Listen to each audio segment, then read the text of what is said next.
All right, this is Sue Frederick, and this is our second class on Eric Butterworth, Discover the Power Within You. So let's take a deep breath and just pause for a moment to open our hearts, to be receptive to exactly the pieces of these chapters that we individually need, so that tonight, whatever particular challenge or question is on your heart will be addressed by the group, by your discussion group, by our topic discussions, so that everyone gets exactly what they need to inspire them, to lift them up, to inspire them through their own hard moments in this physical world.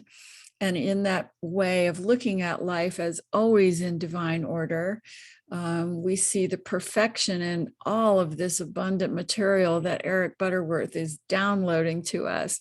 And we are asking to be able to absorb exactly the pieces that we each need. And so it is. Thank you. Let me try to get you guys unmuted. There we go. All right. So that's so strange. We do not have a lot of people here. So then at least everybody who's here are my favorite people. So that counts. Quality. That's right. Quality. So let's, girls, come on now. I just did it. So let's start with chapter 7. Your thought is your life. Right away, you know, he really caught me with some of the things in this chapter.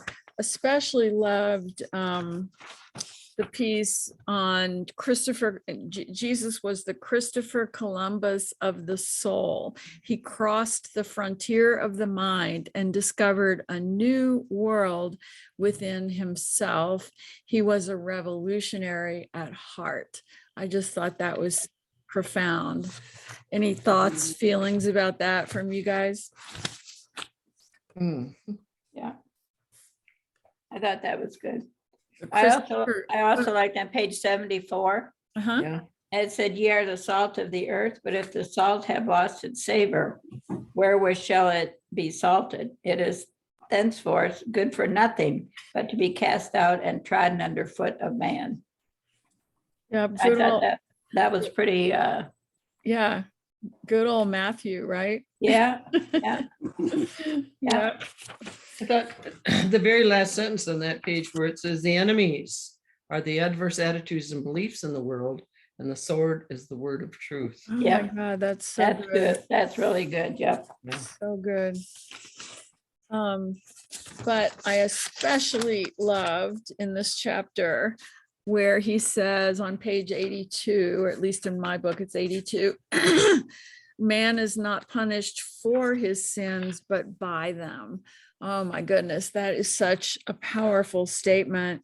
And it goes on to say, and the punishment is the hell fire of inner conflict that leads to physical stress and pain and disease, and to the human problems of lack and failure. I mean, right there, he describes everything about the human experience and why we're so messed up. Man is not punished for his sins, but by them. And the punishment is the hellfire of inner conflict that leads to physical stress and pain and disease, and to the human problems of lack and failure. So what does that mean to you? What do you think of that? I actually heard Wayne Dyer speak of something similar, but he quoted Buddha as saying, you won't be punished for your anger, but by your anger. So that really, that kind of reminded me of that saying, and how forgiveness is really not for the person, it's for us. Because unless we learn to forgive, we're kind of in our own prison of negativity, and, you know, and like Eric said, you know, it causes misery and pain. I mean, the other person who we're angry at, you know, they're not losing any sleep over Right, anything. So, right. Yeah. so that just was kind of a nice reminder. I'm like, oh yeah, I remember Wayne Dyer quoting Yeah. saying, "You won't be punished for your anger; you'll be punished by your anger." Yeah, I love that. I mean, that is all such enlightened thought because, you know, for most of history, man has believed that it's the God in the sky who will punish us for our sins. And that is such an unempowering viewpoint, an unempowering way to be, because you're not now behaving and growing for yourself and for your own soul's wisdom. Now you're doing it for the boss in the sky, you know? And as we all know, change and enlightenment and wisdom has to come from within each of us. We can't live a good life because we're afraid of hell and afraid of judgment from someone else. We have to live a good life because we personally, in our soul and our heart, understand that we, at the end of our life, I always go back to the soul review that every soul has when they're crossing over, and they really see the ripple effects they've had in the world in their lifetime. All the people who they loved and empowered, and all the people who they may have hurt. And when we personally see that and understand that, that's awakening. That's enlightenment. And that is so much more powerful than the idea of God saying, well, according to this book I have here, you told 3 lies in 3rd grade. It's going way back. Yeah, Kate, do you remember how when we were Catholic and if we told a lie, we'd have to report it in confession on Oh Sunday? my God, yes. Oh, there were so many. Yeah. So how long were you girls in confession? Ha ha, Verl, ha ha. Well, it took a while to figure out what you were going to say. So I know. You had to sit there sweating it out before it Yeah. was your turn, thinking, well, how am I going to talk about this or that without really giving too much away, right? I was teaching, I was teaching confession to, I think it was 2nd graders or 3rd graders. And what I had them do, I sort of changed it. And it was funny, I wasn't kicked out. But I said, why don't you go in and tell them what's really on your mind, what really bothers you the most that you did. Wow, Kate, Yeah. I wish I'd had you as a The teacher. kids, the Yeah. priest would say, well, we knew when we got one of your kids. Really? Yeah. Oh, Kate, I love that so much. Oh my gosh. That's paragraph underneath what you were quoting. I love the one that says, every destructive thought is a killing thought, and there is the devil to pay. But then when it goes on, we permit ourselves to go on emotional binges of anger, hatred, bitterness, and fear. There's no dodging it. We must pay the hidden luxury tax, which I thought was kind of an oxymoron, a hidden luxury tax of negative thinking. In other words, you can't have your pet peeves and have peace of mind peace of too. mind. Boy, that is so true, right? That is Yeah. so beautifully said. So much good stuff here. And then there's also, no, I think it's the next chapter. So Resistance, non-resistance. yeah, but I just saw something at the very end of this chapter 7 I want to read. The adversary is not the person or the situation that stands before you, but your reaction to or feeling about it. That is so profound, right? It's Yeah. not the person saying something that you find hurtful or annoying. It's that you look at it in a way that makes it hurtful to you or annoying. And the other way to look at it is to see that person as a soul on a journey, just like you, doing the best they can to their level of consciousness and awareness.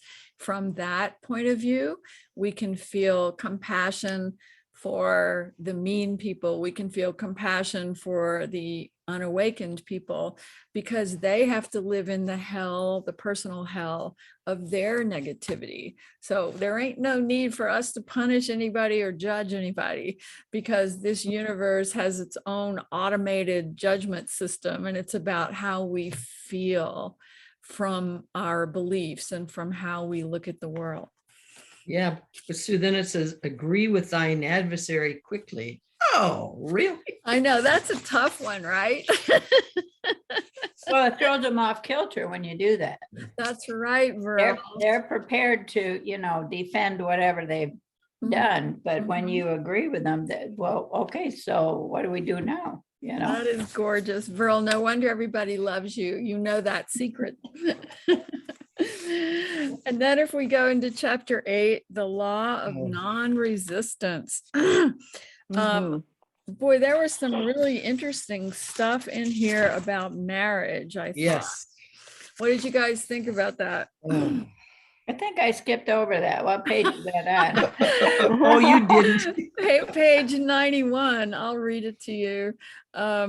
Marriage is the license by which two people who have seen the greater possibilities in each other may work together to bring forth those possibilities. It is a laboratory of individual unfoldment. Marriage can only succeed when both parties see something of the divine in one another. Boy, that is so true, right? And in friendships too, it's true. And in your family relationships, like we have to be able to see the divine in people and focus on it, at least as much as we see their flaws. And when you're married to somebody and you live with them 24/7, you're going to have a list of flaws and complaints in your head. That's just human nature. But if you can match that list with all the things that are divine, that are perfect, that are amazing about them, then that's how you can have a healthy long-term relationship with someone. I would say this is a really hard thing to master here on earth. What are your thoughts about that? Well, aren't you just talking about unconditional love, really? Yes, beautifully defined. Mhm. And Sharon, are you married? No, I live with someone. We're roommates. I mean, we were high school sweethearts and we're back together, but at this age, we don't want to be legally married. So I don't. Well, that's unconditional love, right? Yeah, right.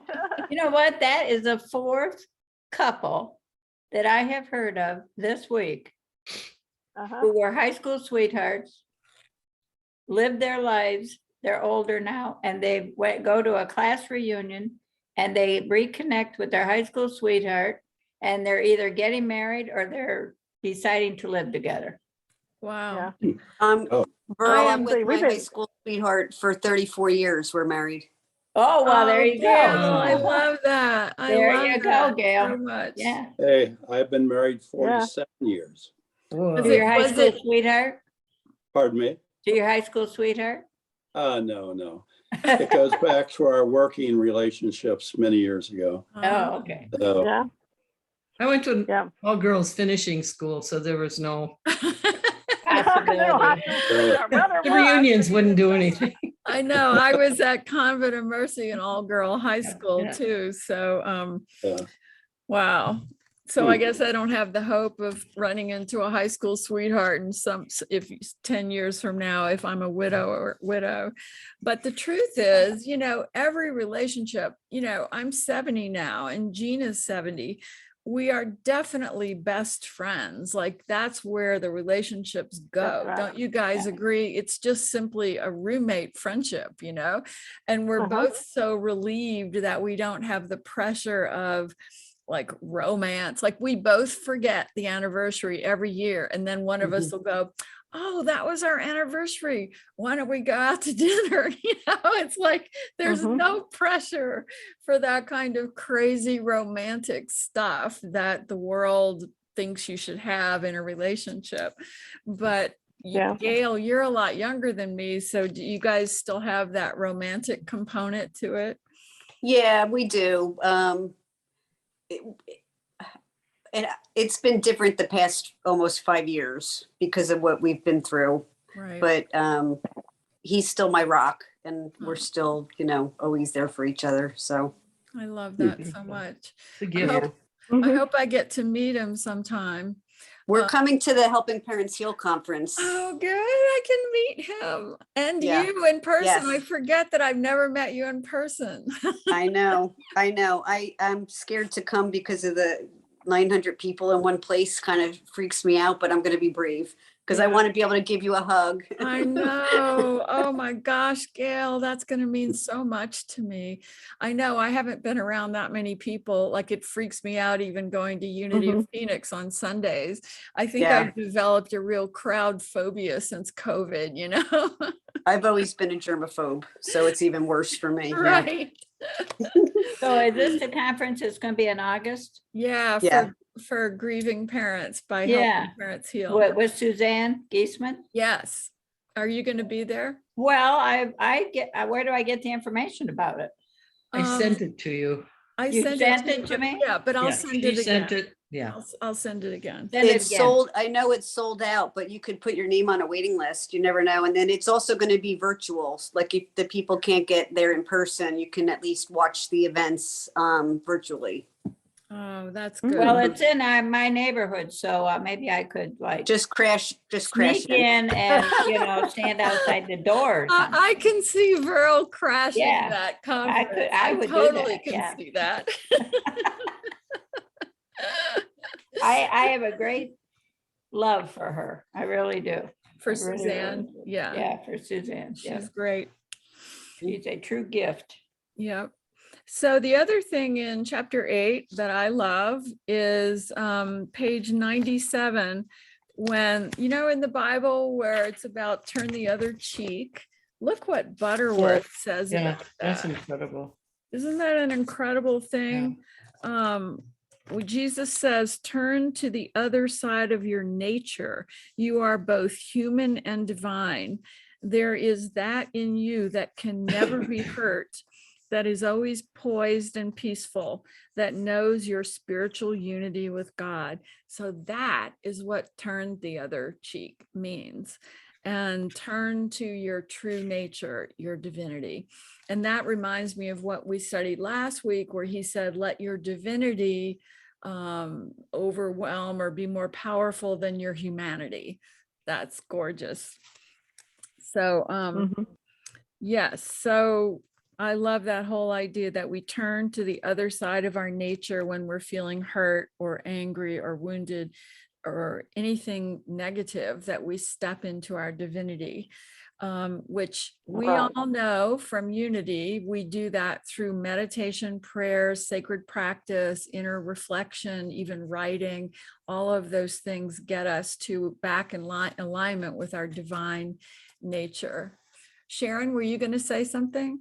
Oh, well, I just remember the first time I ever heard that was in a sermon by Richard Rogers one Sunday, and he talked about it means to turn your cheek the other way and look for a different solution, look for something different. And I had grown up in the Southern Baptist Church, and I think that particular thing in the Bible makes a lot of women take a lot of stuff that Right. they shouldn't take, or anybody as far as that goes, but particularly women. Because we think, well, this person can treat me bad. And if I'm a good Christian, I've got to turn the other cheek. Right. And, let them do it again to you. I mean, that's crazy. It We is all know it's crazy. crazy, but, but so, yeah. So the first time I ever heard that years ago, I thought, wow, this is really great. I like this. And also when we turn the other cheek and we step into our divinity, that means we can also have boundaries. We can say, hey, Right. I love on you. I see the good on you, but maybe I'm not going to be your best friend. Maybe I'm not going to spend so much time with you because I need to also love my own divinity and honor my own divine self. So it gives us a lot more personal power for dealing with conflict in a loving way. The other thing is on page 101. This is so beautiful. Love is not an emotion that begins in us and ends in the positive response of another. Let's just say that again. Love is not an emotion that begins in us and ends in the positive response of another.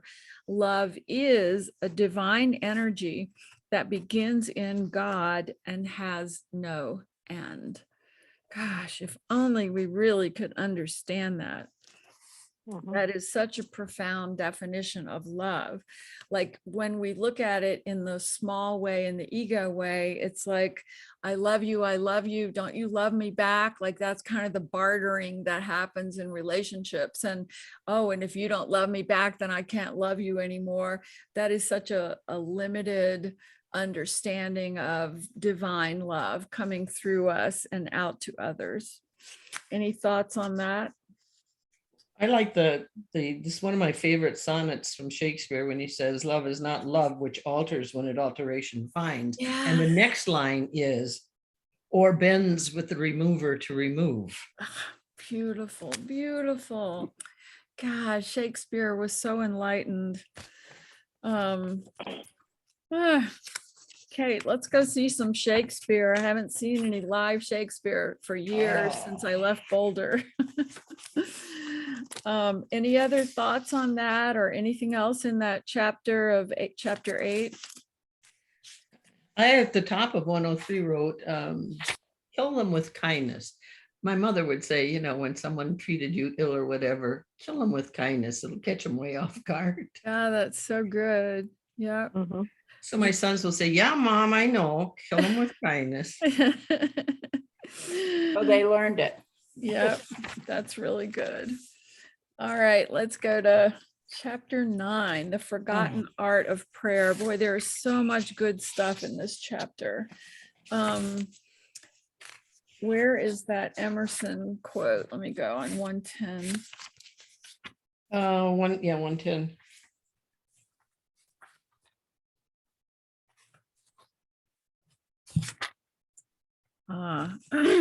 Prayer is the contemplation of the facts of life from the highest point of view. It is the soliloquy of a beholding and jubilant soul. It is the Spirit of God pronouncing his good works.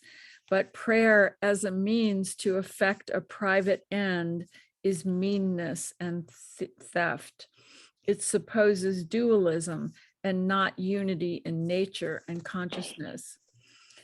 Now, that totally rewrites how most of us were taught to pray, except that unity understands this and has this correct.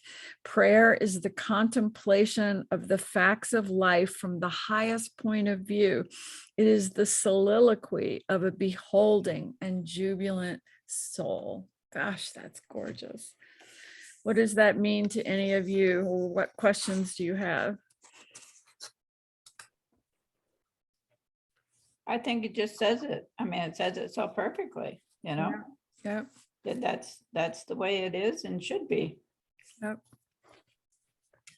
And then on page 112, prayer is to lift consciousness, ours, not God's. So, we're not praying, asking a God to do something. We are praying to raise our vibration, to open our heart, to help us see things differently and step fully into our divine wisdom. That is the point of prayer. So share, you guys, what is a favorite prayer or saying that you might use during the day, like help me to see this differently, show me the lesson. There are so many great prayers that way that help lift our consciousness. Any ideas you'd like to share about that? Well, one of the things that I do is that I use Marianne Williamson's prayer every morning. I'm in Florida right now, so I'm 2 hours ahead of y'all. So forgive me if I fall asleep on you, but anyway, I work as a financial counselor on Eglin Air Force Base. And so sometimes I'll go to work, I don't have any appointments scheduled. And, that's part of our job is to see people and stuff and get appointments and all that. And I go, God, let me be of service today. Tell me where to go, who to see, what to say, and what to do. And next thing I know, somebody's walking in my office or something, phone's ringing and somebody's calling in and saying, oh, I saw you last week when you briefed so-and-so class and I want to come in today. And it's just amazing how all that works. It's just amazing. That's beautiful, Sharon. That's really, really beautiful. You are so in alignment with your divinity. Thank you. Some days I don't feel like it's very divine, you know. Well, that's the human experience. We have to remind Yes, ourselves that all of ourselves, these, yes. you know, all of these Mhm, exalted ideas that Butterworth talks about, he's addressing our divinity. But as we talked about last week, we are also human. We also have an ego. We're walking in the world with the ego and our divine self kind of battling it out every day to see who's going to be the boss, you know? And Yeah. I always figure if we can just once in a day kind of lift up and connect to that higher wisdom, that higher consciousness, especially in the morning. That's why I really love Yes. to meditate first thing in the morning. It kind of gets me into that better place to start the day. You know, if we can just do Mhm. that once, it makes such a difference. Yeah. I And I have a love month. his, Oh, I'm sorry. go ahead.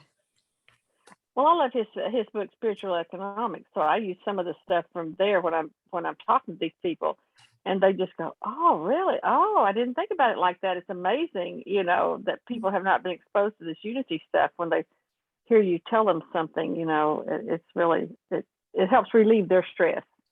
Sharon, it sounds like you're doing really important, good work in the world. I do. I really do every day. And I'm 81, you guys, and I'm still working. So Oh my Wow. God. Wow, go Wow. for it.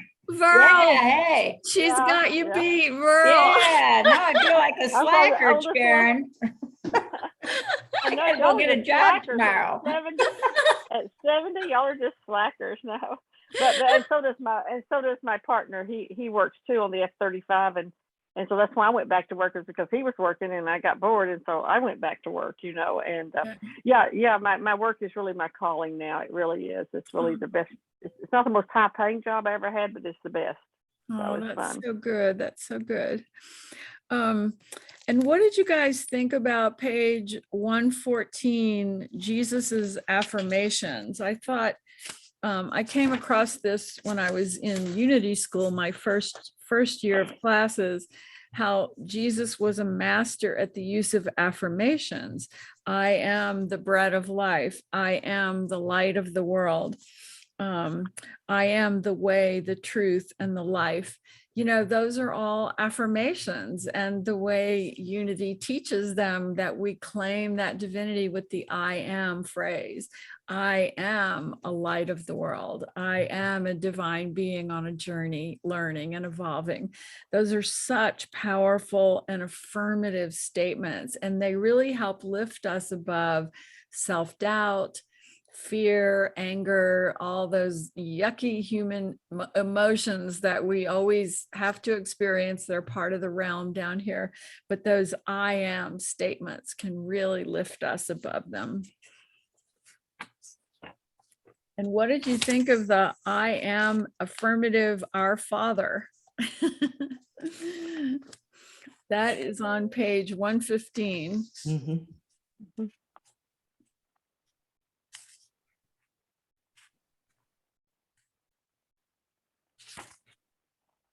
So if you go to the next pages, he breaks down the Our Father into affirmations. So Our Father is, let's see, what does he say? I am now conscious of the infinite and eternal presence in whom I live and by which I think and create. And then the next line is, hallowed be thy name. And the affirmation here is, this presence in me is whole and complete. It is the activity of health that heals, of intelligence that inspires, of substance that prospers, and of love that harmonizes. And he goes on and breaks the whole prayer down that way. Mm-hmm. What are your thoughts on that? I thought it was very well written. I mean, you know, it was easy to understand, and I said, yeah, that's it. It's funny because the Lord's Prayer, I think, has a very sacred energy to it. And from the time I was a child, even though the words might not always resonate literally with me, I've always felt that reciting the Lord's Prayer was a very strong vibrational shift, you know? And even when we use the unenlightened phrases of the way it's translated today, but then when you go back and think about the affirmations of it and what it's really saying in that way, it's really explains how this prayer is so affirmative and so light carrying. And there, when I was growing up Catholic, somewhere along in my Catholic education, my nuns told me that whenever we were afraid or felt darkness or whatever, that if we say the Lord's Prayer, it would lift us up above it. And I think I've carried that in my heart forever. And I remember when I was young and I would wake up seeing departed spirits, because that was part of my childhood, is that I saw spirits, and I still do when I work with clients, but now I manage it so that I'm seeing the spirit as I work with the client. But I remember I would have the dream and the vision of seeing a departed loved one or something, and it would scare me so much that I would wake up sitting up in bed yelling the Our Father. It's how I woke myself up from scary dreams and things. And so my siblings told me that my sister shared a room with me, and that so many nights I would wake her up just yelling, Our Father who art in heaven, hallowed be thy name. And it would freak her out so much. And yet it was actually helping me with my dreams and my visions that were so intense as a child. Anyway, that's how I feel about the Lord's Prayer. Any thoughts on that before we move along? Well, you know, it's interesting because I grew up Methodist and we said the Lord's Prayer, of course. But then when I came to Unity and they were singing the Lord's Prayer, and I went, what? We're not supposed to be singing this. We're supposed to be saying this, you know? And of course, then it gets even more esoteric, I guess is the word, because Wednesday night, the way they sing the Lord's Prayer is different than the way they sing it on Sunday at Unity. So just a few of the words, you know, are different. Right. But it kind of makes you think a different way about it. Yeah. And when you just change a couple of words, you know. And last night we had a new singer at church, and boy, he was phenomenal. Wow. And when he sang the Lord's Prayer, I went, this kid, I thought, because he's like a kid to me, but I said, this kid really knows what this means. Oh, I mean, just the way, didn't you think so, Kate? Yeah. The way he sang it, it came straight from his heart. It really did. That is beautiful. That is really, really cool. A beautiful voice. Beautiful, beautiful voice. Well, I hope I get to hear him on a Sunday or something. Yeah. Well, it's the first time he'd ever been there to Unity. But he said he'll be back. Yeah, he said he would be back. Yeah. Good. Yeah. Okay. So should we move to chapter 10, Sufficient Unto Today? So as we know in Unity, this is about prosperity consciousness. And, you know, I've talked about this before, but it's so interesting how different religions approach money and abundance and prosperity. Because Sharon, you shared how when you were growing up in a fundamentalist Christian, like you prayed for things. And if you got those things, that meant that God was rewarding you, that you had been really good.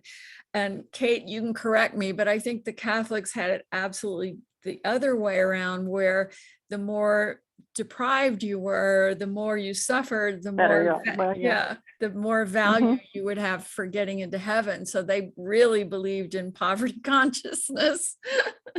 And you know, the priest and the nuns took a vow of poverty. Isn't that correct, Kate? Yes. Yeah, absolutely. Yeah. Yeah. So I think that's also interesting. It is just such a different way of thinking about the consciousness of money, and is money the root of all evil? And so Butterworth addresses that on page 122. He says, it's the love of money that is the root of all evil. Yeah. That is such a Right. healing way to look at that.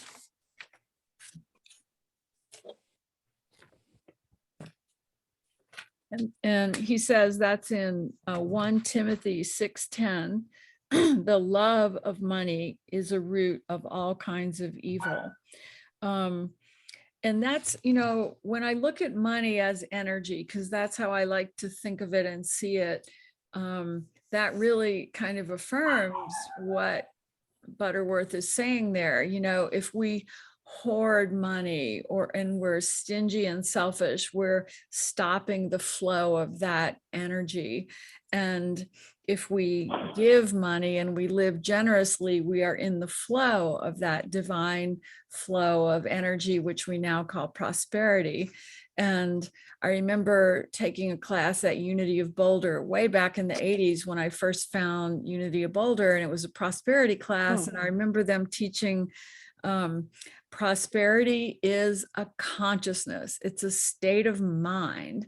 And once I got that, I just loved that, because I'd grown up in the opposite state of mind, that money was bad. You shouldn't even want expensive things, it was and so as a result, I was quite poor all through my 20s. And I worked at jobs like Montessori teacher, where you hardly got paid anything, outward bound instructor, where you hardly got paid anything. And so when I was kind of reworking my life, one of the things I realized about money and energy is, I had given away my intuitive work, my intuitive numerology sessions with people. I'd always given those away for free, and instead went to a miserable job where I was a journalist and I worked 24/7, and tremendous pressure and deadlines. And I didn't think that you should use your spiritual gifts, or whatever you call them, to be your income, your way of making a living. Well, now I see it totally different. I believe that if we all lived true to our gifts and made our money from our gifts, what we're saying to the universe is, I value and respect my unique gifts. And so I will make my money and make my living through sharing these gifts. And I keep thinking, imagine if the whole world lived that way. If the thing you love most, the thing you are innately good at, is what you put your focus on and how you make your living abundantly, prosperity flows to you. Then you're in the flow, and it's not the horrible relationship that most of the world has now with jobs and work. And so many clients come to me and go, oh yeah, well, I love doing such and such, but I need to be practical and realistic and go to this miserable job to make my income. That is backwards thinking, in my opinion. So what are your thoughts on that? Oh, I think that's absolutely true. It's hard to, when you're in a job where you make a lot of money, it's hard to believe that, oh my God, somebody would pay me for this. Mm-hmm. And it's hard for people to believe that they would make money from the work that they are gifted at and that they love. Yeah. So they'll stay in that miserable job. But fortunately, I've worked with clients long enough that they have, come back to me and shown me, oh, wait, they did launch that business. They are now making their living in that better way, and they are much happier, and they're bringing their gifts to the world. And so I get to see that transformation in so many people. And I actually thought it was a really good thing when COVID happened and many people quit going to those miserable jobs. And now the world is going, oh, well, we can't find any employees. And my thought on that is, well, maybe if you made your place a good place to work with good salaries or good money for people, maybe that's what people are now looking for, is meaningful work and to be paid what they deserve. And that's a really good shift in our prosperity consciousness here. Yeah, salaries are going up because of there's such a shortage, Mhm. you know, of people on a lot of jobs. And a lot of people found out that I've counseled have found out when they had to stay home with COVID that they were actually spending all of their money eating out and doing Right. things that made it convenient between childcare and eating out. Right. They really were going in the hole and they didn't realize it, but they found out with staying home, cooking, taking care of their kids, they can actually live on one salary. Yep. Not great, but they can live on it. Yeah, and the commute, like there are so many pieces Mhm. of that corporate identity or that business identity that really needed reinvention. And I'm Yes. personally happy that they're going up for reinvention now. Mhm. My first book, I See Your Dream Job, was all about that. And I still work with people about career. They still come to me for that. But I also work with people for grief and connecting to their departed.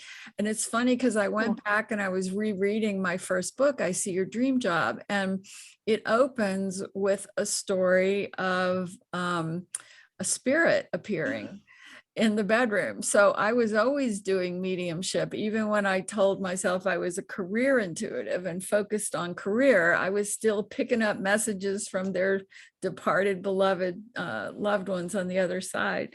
So anyway, so that's sufficient unto today. Any other comments on chapter 10? No, but I'm Well, glad that we had this. Go ahead. That's good. No, I'm glad we had this because I had a couple just a couple of weeks ago who they were highly in debt, and she was working and all this stuff, and because he felt like money was the root of all evil, so they should always spend everything they make, and even more. God. And I went back to this thing and I said, well, it's really the love of money. And then they came back 2 weeks later to see me again, and they said they had, you know, they're paying stuff down. They had quit. They were talking about it. They were talking about these feelings about that. You know what I mean? It Yeah. really helps people. That's really good. Yeah. I think money and prosperity is one of the greatest places of pain in our world right now. Mhm. You know, and It is. if we could really look at that all differently and look at it with prosperity consciousness and as energy, it would Yeah. shift so much, create so much more happiness for people. Mhm. Mhm. Well, and my, you know, I always wanted to be a teacher, but I got married when you were supposed to stay home and be the wife and the mother and all that business. Right. So I didn't become a teacher till I was 48. And I did jobs just what I was director of a daycare center and, you know, different jobs. But so I got ready to get a job as a teacher, my lifelong goal. And gee, nobody wanted to hire me because I was 48 years old. You know, they want to get you when you're 22 right out of college. Right. And so I'm like, well, what's this all about? And so somebody told me, well, I think I told you guys this before, I went for a job interview and the principal says, why should we hire you over somebody else? I said, because I'm never going to ask for maternity leave. Oh, girl, that's so great. He laughed appropriately, but I didn't get the job. But anyway, somebody told me about, I was doing substitute teaching and I thought, oh, I don't like this at all. This isn't what I, you know, went to school to do. So anyway, I went for a job interview and the first thing he said was, we can't pay you very much money. Mm. And it was for Maricopa County accommodation schools. Mhm. And what their schools are, it's for schools outside of public schools or charter schools. Mhm. And so he said, we're opening 3 schools for homeless youth Wow. in Arizona. And I said, oh, okay, well, that sounds really good. And so he said, so we did the interview and he said, okay, you know, I can offer you the job. And he was right. It was about $8,000 less Mhm. a year than what I would have made as a public school teacher. So I went into but I was so excited about it. I was just so excited about finally being a teacher. And I went into my classroom, which was in the old Sands Resort on Van Buren Street. Oh. Mhm. And they were opening the motel part of it, or the room part of it, where the families could live in the rooms. Wow. But my kids in my classroom, the bus went around every day a certain route, and whoever got on the bus came to school, and those were my kids. Mhm. And so I didn't know from one day to the next who was going to be in my classroom. Verl, But I did kindergarten through third grade. And then there was another school in a church where through Maricopa County, where they did fourth grade through eighth grade. And then they had another one where they did ninth grade through 12th grade. And so I walk into my classroom, which was the old restaurant in the Sands Resort, and they took down the ball over the dance floor. And they put up a whiteboard, and they gave me 30 desks and 30 chairs. I didn't have a pencil. I didn't have a piece of paper. I didn't have a book. I didn't even have a clock. And they hired an aide to work with me. And I said, how do I know when school's over? There's no clock here. And I didn't have a watch. I didn't have a cell phone in those days. And she said, when the bus comes, that's when you know school's over.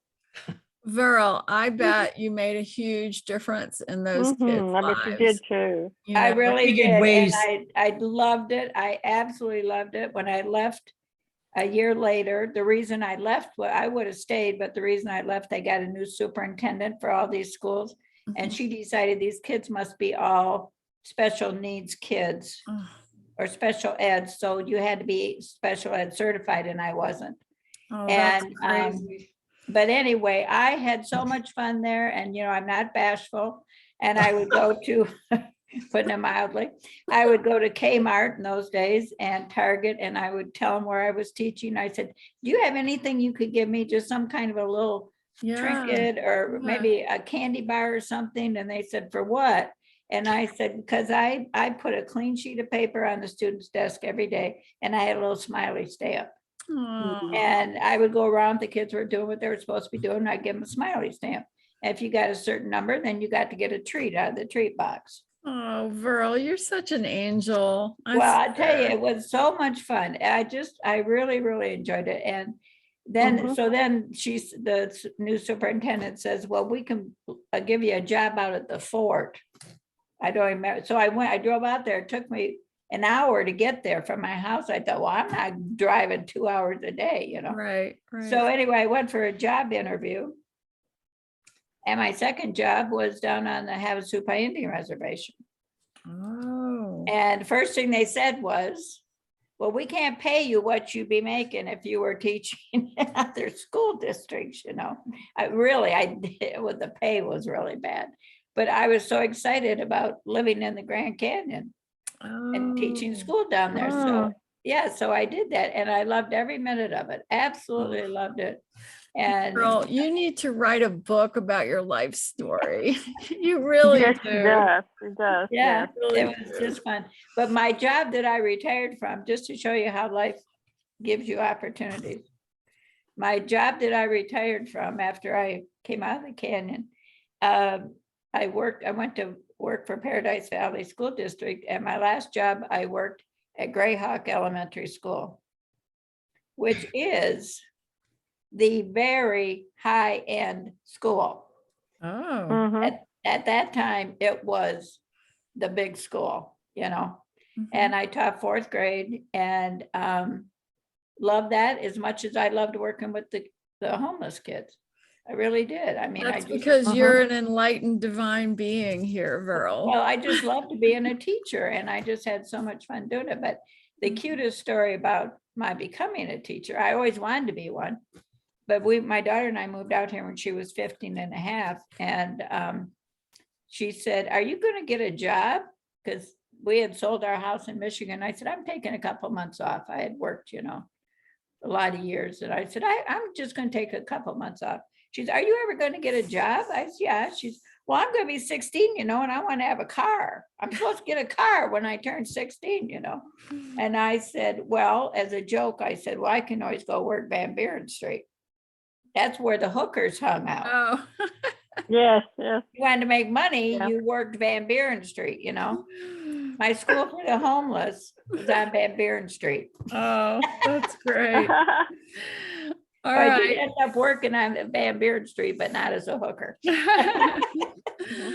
All right, well, let's go to chapter 11, the law of compensation. They talk more in this chapter about karma, as we talked about it last week. So I love this at the bottom of page 134. We make our choice constantly. We decide to dwell on the right side of divine law, or we break the law. This is more in terms of, we are punished for our sin, by our sins, not for them, that we either live on the right side of divine law. And like Verl's story, she was living on the right side of divine law and taking jobs because they were meaningful, and she was really good at that. And so it brought her peace of mind and harmony. And then when we think of living on the wrong side of divine law, we can think of living in fear or anxiety or angst or anger or any of those things. But he also says on page 135, and I just thought this was so beautiful. The Hindu concept of, and he's talking about karma, centers its attention chiefly on man's past and ultimate destiny. There is little or no hope or promise of freedom today. Karma becomes a cycle of penalty and retribution that continues on from one incarnation to the next. And the Hindu, at the bottom of the page, Butterworth writes, the essential difference between Jesus's teachings and the Hindu concepts is the divinity of man, that the divinity of man overrides our limitations, our sins, our flaws, that the more we focus on our divinity and the more we bring that to the world, to our life in a fearless, powerful way, the more we can rise above any negative past actions and transform them, so that, it's not about, what was that quote? We aren't saved by confessing our sins. We're saved by transformation. We're not saved by confession. We're saved by transformation. So as we transform ourselves to be more in alignment with our divinity, that trumps the idea of karma as the Eastern traditions see it. And I got to say, that means so much to me personally, because I love Buddhism and Hinduism and spent years studying them, and yet bumped up against that idea, that endless cycle of karma that they see man as sort of trapped in, and that felt wrong to me, and it felt only like half of the story. So when I found what Unity taught about that, about how our divinity overrides our humanity when we allow it to, that's really why I'm becoming a Unity minister. I think that's the ultimate truth, and it is so empowering and beautiful. So what are your thoughts on that, people, or questions? No, I think that's really good. I remember a sermon that Richard did, which changed my thing about giving stuff away. And he talked about that if you had an item and you knew somebody needed it, but you decided to sell it in the garage sale and you got 50 cents for it, you've got 50 cents. But if you knew that person, somebody needed it, you gave it to that person for free, then you had $5 worth of karma credit. Ah. That's great. Karma credit. Right. And I swear I cannot tell you how many times I've cleaned out my closet.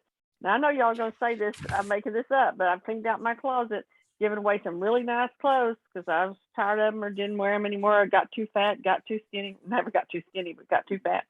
And I the next day I walk into Dillard's or something and find something I've been wanting for 75% off. Wow. I love that. Shopping time karma. and time again. Shopping karma. Right.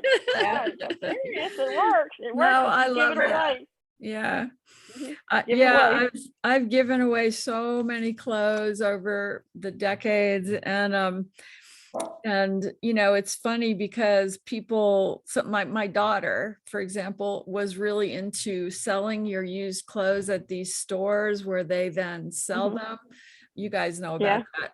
I mean, I'm kind of too old for that. And so one day I decided to follow her advice and just thought I'd bring my really nice dresses that no longer worked for me. I'd bring them to this one of those kinds of stores.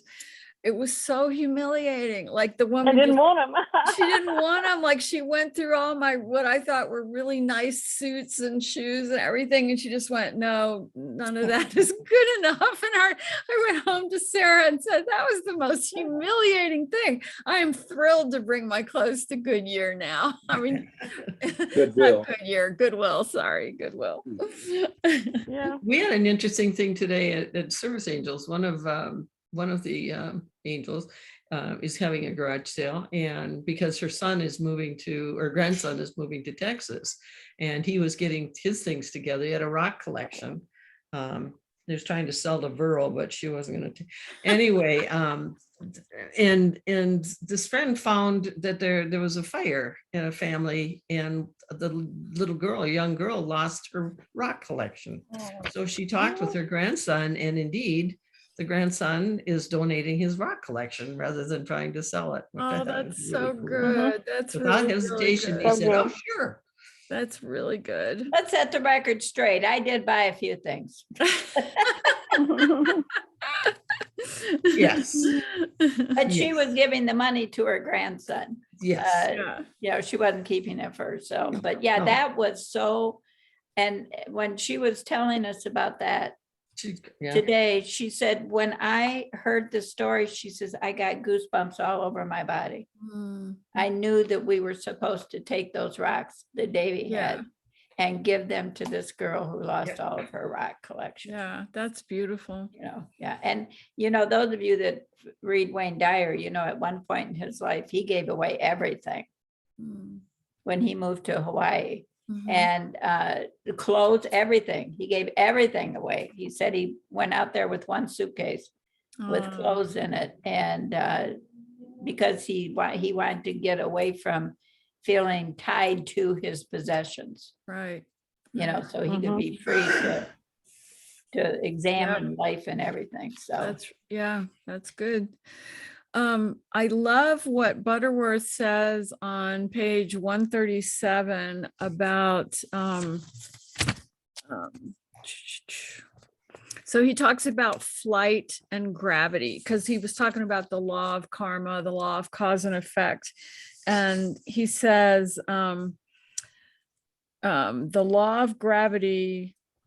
Okay, 100 years ago, it was thought to be a scientific fact that nothing heavier than air could fly. Observing the birds breaking this law, however, the dreamer dreamed his dreams. Today, mammoth air cargo planes easily carry many tons through the air.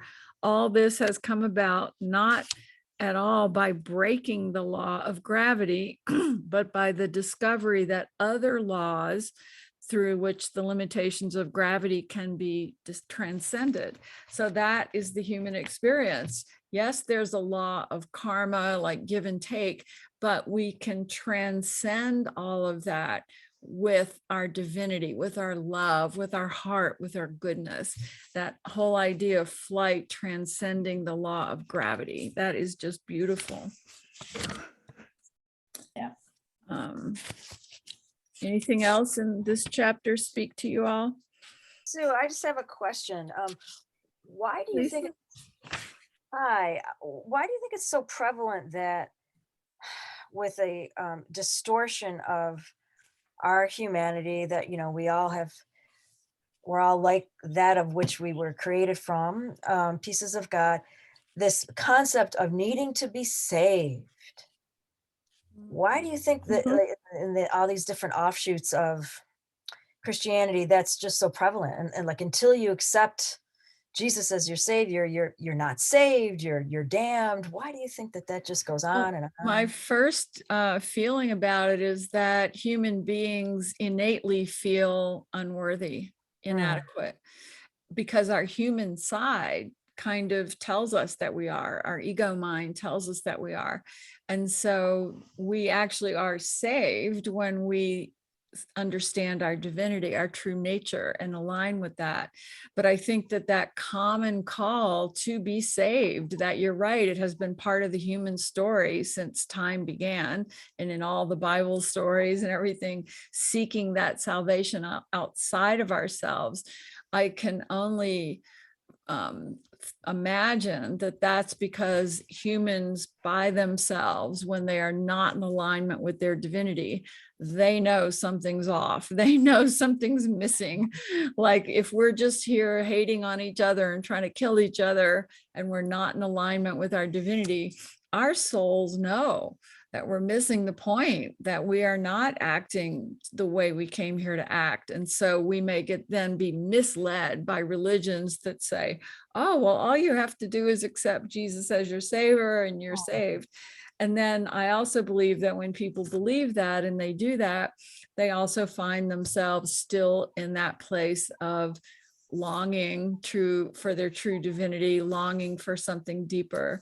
What are your thoughts? I want to hear what you all say about that. It's interesting, very interesting. Yeah, I'd love to hear what other people think about it. Mhm. Well, I think that some religions are controlling people like that. Yeah, that's what I think. It's what religions do to control. Yeah. You know, if you haven't professed Jesus as your savior, then you're not a good person. Mhm. Mhm. You And know? then give me a check for a bunch of money when I Well, tell that's you what I was it's going to off. say. You know, Yeah. it's the money piece of it. Like if you go back with the Catholics are Yeah. such a great example of the money and the power being such a motivational force. But Kate, you should talk about that. I feel uneducated compared to you. What do you think about money and power and religion and all of that? Well, I think, historically, there's so much as far as even male dominance in it, and all of the funds and the money that the Vatican, I mean, it's unbelievable. Yeah. And it's a force. Yeah. And, the idea that the mafia has been entangled with Rome and with the Pope and with all of that, there's just something so inherently wrong about that. Just, And somehow none of that money trickled down to the nuns, right, Kate? Rochester Franciscans didn't get any. Right. Well, you didn't need it, Kate. They gave you a place to live and gave you food. What more do you want? Oh my gosh.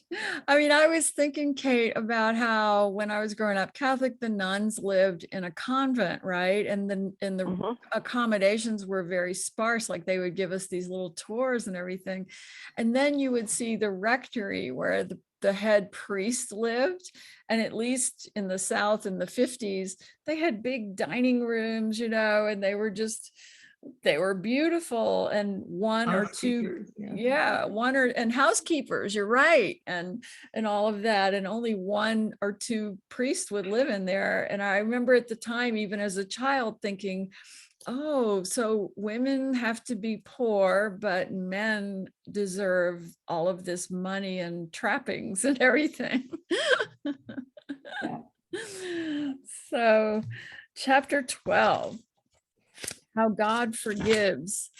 Page 147 is the beginning of that. And okay, so sin, greatest definition of sin ever. Sin is when a man or human, a spiritual being and creative expression of divine mind, is unaware of their divinity and acts at a level of their humanity. Thus, sin is the major tragedy of human experience. So Butterworth, again and again in this book, talks about how there's two parts of us, our humanity and our divinity, and that our humanity part has to be overridden by our divinity, and that when the humanity is acting more powerfully than our divinity, that is when we sin. That is when all bad things happen. What are your thoughts on that, people?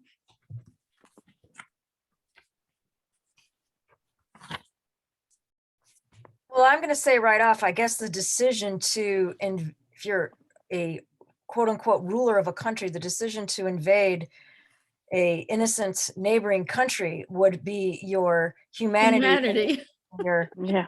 there's an example that comes top of mind for me. Mhm. Yeah, and that's, that's all about power and money, and what we were just yeah. talking about with the Catholic Church. The reason he wants Ukraine is for the power and the money of the, Yeah. what is the mineral or something that's there that he wants access to. And, with politics and with our world in its unenlightened state, every bad decision is about power and money.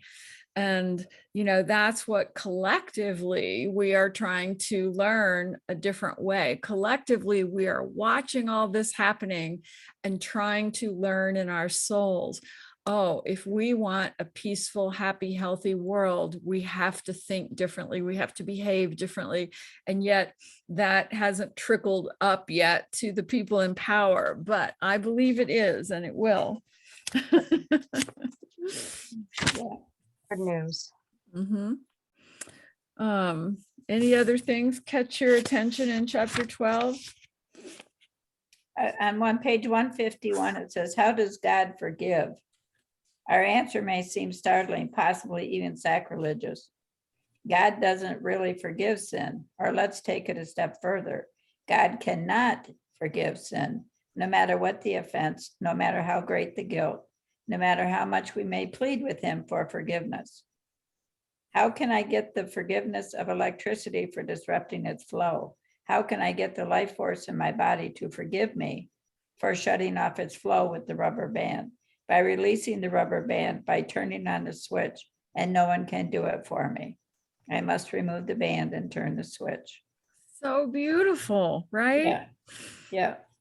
And then just below that, it says, God is love, even when I am filled with hatred.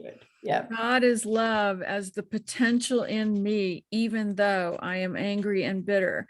The moment I release my bitterness, rise above my guilt, stop feeling sorry for myself, in that moment, God is love sweeps through me and loves me. But that is what it has always been. I just haven't accepted it. God, Yeah. that's gorgeous. It's really, it says it all, doesn't it? It does. Right It really there. does. There was something else in this chapter I thought was really important on page 158.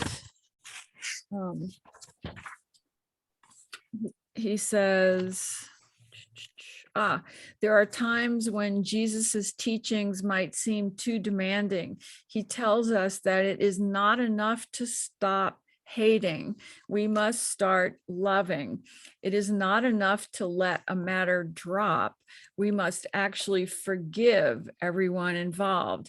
It is not enough even to say, I forgive you. We must say it and mean it and go on to prove it in action. Gosh, isn't that beautiful? Yeah.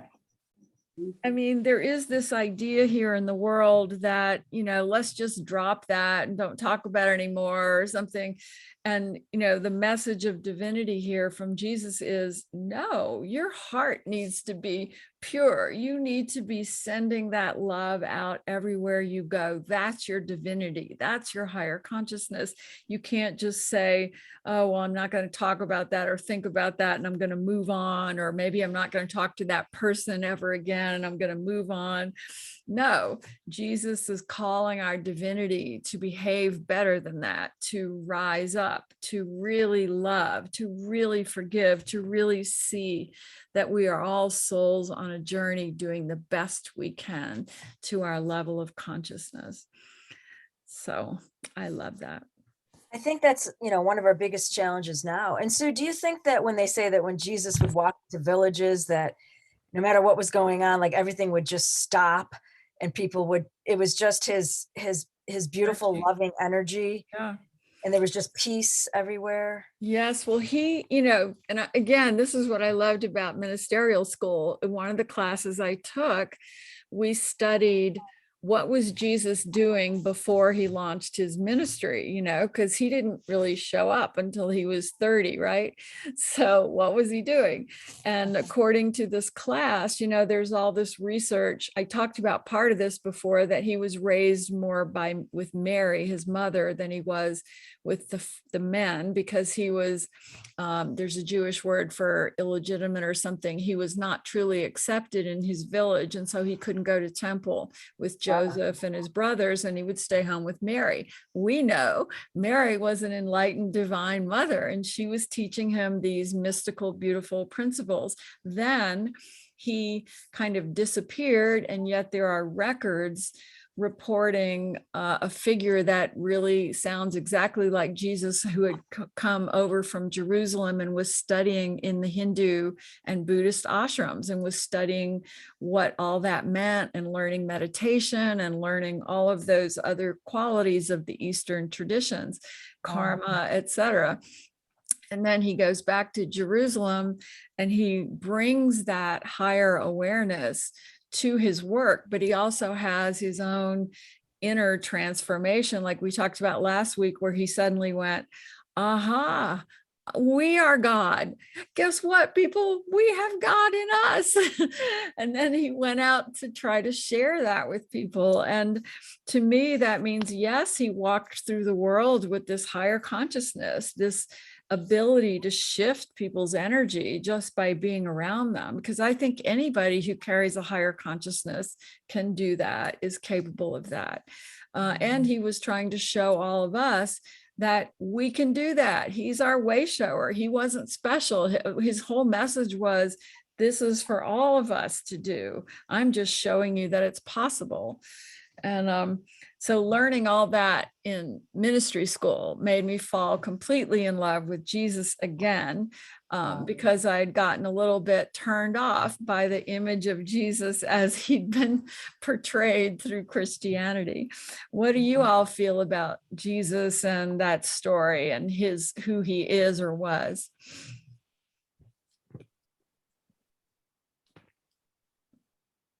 I never really thought about it much. I have to think about that. I mean, what did he do, during his growing up years? I think there's a movie out that talks about the young Jesus, or the young, they're called the young Jesus or the young Christ. I can't remember. I've never watched it, but maybe I should watch it and see what, what Hollywood thinks. Right. I was wondering about that too. I mean, what brought him to, where he was able to do all of this teaching? It had to come from someplace. Right. Yeah. So the fact that the Hindu and that he went, it's interesting. Yeah. I'd never heard that.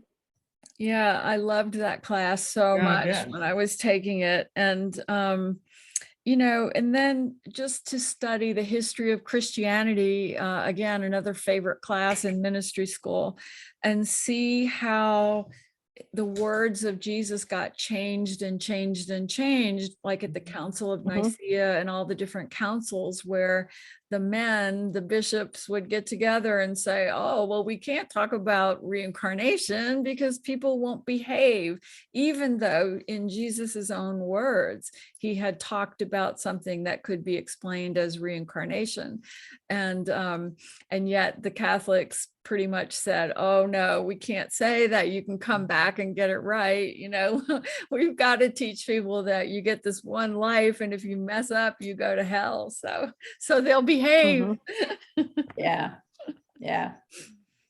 So maybe once the next class we could talk about the editing of the Bible, like the book of Ruth and all these books that were just taken out, like why? And Mary Magdalene. Why, Mary Magdalene. Yeah. Right. Yeah. I'm sure some people have heard about that going on, unfortunately. Well, people, we are at a pinnacle of consciousness, really reclaiming our divinity here. Even though the world looks terrible, it looks like it's falling apart, there are wars, there's all kinds of problems. everywhere. There are people like us talking about these ideas and thinking of Jesus in a whole different way, and thinking about what our divinity means and how we live up to it. And it doesn't take everyone to come to this awareness for us to shift consciousness here on earth. So when you go home tonight or you go back to your life, just remember that every time you step into your divinity and override your humanity by not, living with love and compassion and forgiveness rather than the human experience of competition and greed and cruelty and all of that. Every time any of us step into that divinity, we are helping shift the consciousness for the whole world. So you're all divine beings, you're all light beings.